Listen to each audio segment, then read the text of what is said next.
లలో రెండు రకాల వ్యక్తులు ఎప్పుడూ ఉంటారు.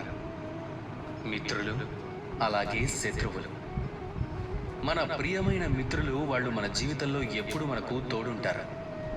అప్పుడప్పుడు మనం వాళ్ళ కోసం ఏమి చెయ్యం కూడా, అయినా మనకు ఆనందాన్ని పంచుతారు, ప్రేమను పంచుతూ ఉంటారు.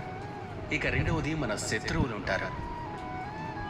నిజం చెప్పాలంటే మనం పుట్టినప్పుడు అప్పుడు మనకు మిత్రులు ఎవరూ ఉండరు, మనకు శత్రువులు ఎవరూ ఉండరు.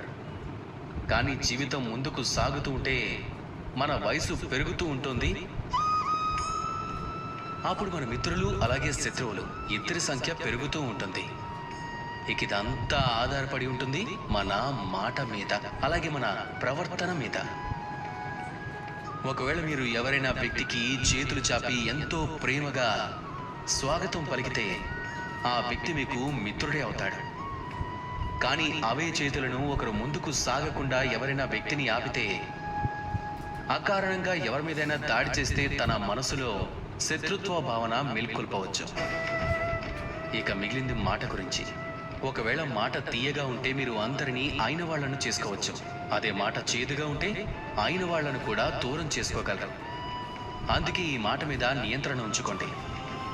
ఇక ప్రవర్తనను మృదువుగా మార్చుకోండి. జీవితంలో అంతా సుఖమే ఉంటుంది. రండి నాతో పాటు ప్రేమగా చెప్పండి, రాధా కృష్ణ.